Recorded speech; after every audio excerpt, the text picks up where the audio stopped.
सुधागड तालुक्याच्या बाबतीत जर मला सांगायचं असेल तर विषय असा आहे की सुधागड तालुक्यामध्ये काल काय नव्याने त्या ठिकाणी युवक अध्यक्ष म्हणून भावेश गायकवाड यांची काहीतरी नियुक्ती तिथल्या तालुका अध्यक्षांनी आणि त्यांच्यासोबतच्या कार्यकर्त्यांनी जाहीर केलेली असं मला समजलं। आपले जिल्हा युवक अध्यक्ष प्रमोदजी महाडिक जे आहेत त्यांच्या माध्यमातून माझ्याकडे संपूर्ण माहिती आलेली आहे। सर्वात महत्त्वाचा विषय असा आहे की रायगड जिल्ह्यामध्ये काम करत असताना जिल्हा अध्यक्ष म्हणून मी आणि जिल्हा युवक अध्यक्ष म्हणून प्रमोद महाडिक हे सर्व कार्यकर्त्यांच्या अडीअडचणी समजून घेऊन प्रत्येकाला सोबत घेऊन काम करत असतात। त्याच्यामुळे जो सुधागड तालुक्यामध्ये जो कालचा जो प्रकार घडलेला आहे म्हणजे जो नव्याने नियुक्ती केलेली आहे ही नियुक्ती खऱ्या अर्थाने पाहायला गेलं तर ती बेकायदेशीर आहे।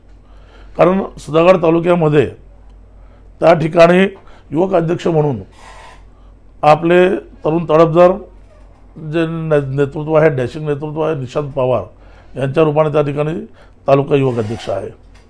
त्याच तालुक्यामधून आपले सुशील गायकवाड हे युवक जिल्हा सरचिटणीसपदी प्रमोद महाडिक यांच्यासोबत काम करत आहेत। रायगड जिल्ह्यात अतिशय चांगल्या पद्धतीने युवक आघाडीचं काम चालू असताना अचानक काल सुधागड तालुक्यामधून युवक अध्यक्ष नव्याने कसा निवडला गेला हा फार मोठा प्रश्न मला काल आज जेव्हा समजलं त्यावेळेस मला हा पडलेला आहे। राहुल सोनवणे जे आमचे त्या ठिकाणचे तालुका अध्यक्ष आहेत ते अतिशय चांगल्या पद्धतीने काम करतात, संघटन चांगलं बांधलेलं आहे आणि त्यांच्या नेतृत्वाखाली त्या तालुक्याची मजबूत आमची संघटन शक्ती उभी आहे। परंतु कालचा जो निर्णय त्यांनी घेतला तो निर्णय बेकायदेशीर यासाठी आहे की तालुका युवक अध्यक्ष त्या ठिकाणी असताना तुम्ही नवीन तालुका युवक अध्यक्ष कशा पद्धतीने निवडला ही पद्धत चुकीची आहे। कारण तालुका युवक अध्यक्ष त्या ठिकाणी असताना तर त्या तालुका युवक अध्यक्षाला थांबवून किंवा त्याला निलंबन करून तुम्हाला जर नव्याने दुसरा तालुका युवक अध्यक्ष जर द्यायचा असेल तर सर्वप्रथम पहिल्या तालुका अध्यक्षाला तुम्ही कायदेशीर जी पक्षाच्या मार्फत आपण नोटीस देतो कारणे दाखवा नोटीस, कारण आपण कधी एखाद्या कार्यकर्त्यावर कारवाई करतो ज्यावेळेस तो पक्षाच्या सोबत काम करत असताना पक्षाच्या विरोधात जेव्हा तो एखादं काम करतो त्यावेळेस खऱ्या अर्थाने आपण त्याच्यावर कारवाई करतो।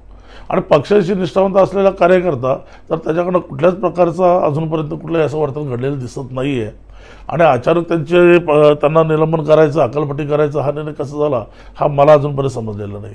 परंतु त्या ठिकाणी त्यांना ॲक्च्युली खऱ्या अर्थाने युवक अध्यक्षाला कारणे दाखवा नोटीस द्यायला पाहिजे होती।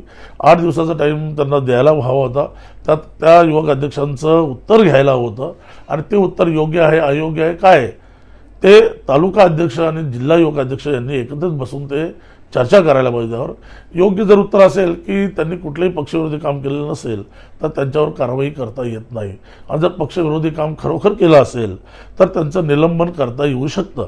परंतु हा अधिकार जिल्हा युवक अध्यक्ष आणि तालुका अध्यक्ष या दोघांनी मिळून तो घ्यायचा असतो निर्णय की 20 मार्च देखील अतिशय नरेंद्र गायकवाड यांच्या नेतृत्वाखाली किंवा आमचे संपूर्ण तालुका अध्यक्ष असतील यांच्या प्रचंड मेहनतीमुळे रायगड जिल्ह्यातला जो आपण 20 मार्च पाहिला असेल तो देखील अतिशय सुंदर पद्धतीने तो कार्यक्रम झालेला आहे। त्याचं कौतुक देखील सन्माननीय रामदासजी आठवले साहेबांनी केलेलं आहे आणि काही आमच्या कार्यकर्त्यांमध्ये गैरसमज निर्माण झाले असतील म्हणजे सुधागड तालुक्याच्या बाबतीत आम्ही जर पाहिलं तर आमचे ते सुधागड तालुक्याचे तालुका अध्यक्ष राहुलजी सोनवणे असतील यांच्या नेतृत्वाखाली अनेक वर्ष अतिशय चांगल्या पद्धतीने त्या ठिकाणी काम चालू आहे।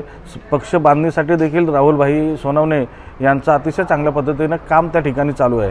परंतु काही कार्यकर्त्यांमध्ये जे मनामध्ये काही संभ्रम निर्माण झाला असेल किंवा काही वाद असतील तर तो वाद आम्ही सोबत एकत्र येऊन बसून आमचे जे ज्येष्ठ नेते असतील प्रकाश मोरे असतील नरेंद्र गायकवाड असतील सुशांतजी सपकाळ असतील यांच्यासमोर मांडून तो सुधागड तालुक्याला योग्य पद्धतीने न्याय कसा देण्यात येईल याच्यासाठी आम्ही सारेजण प्रयत्न करणार आहोत। आणि कालच जे आमचे राहुल सोनवणे यांनी जे काही युवक अध्यक्ष म्हणून कोणाची नियुक्ती केली असेल तर त्या नियुक्तीला सध्या तुर्तास आम्ही स्थगिती देतोय आणि सर्वच कार्यकर्त्यांसोबत चर्चा करून योग्य त्या पद्धतीचा निर्णय घेतला जाईल आणि कार्यकर्त्याचा कुठेही अपमान होईल असा प्रयत्न आम्ही करणार नाही। कार्यकर्त्यांचा ज्या पद्धतीने सन्मान करता येईल आणि पक्षवाढी संघटनेसाठी जे जे आपल्याला करता येईल त्याच्यासाठी रिपब्लिकन पार्टी ऑफ इंडियाचे सारेच कार्यकर्ते आता एकवटलेले आहेत। टाइम्स डिजिटलला लाईक करा, शेअर करा, सबस्क्राइब करा आणि बेल आयकॉन दाबायला विसरू नका। Times digital.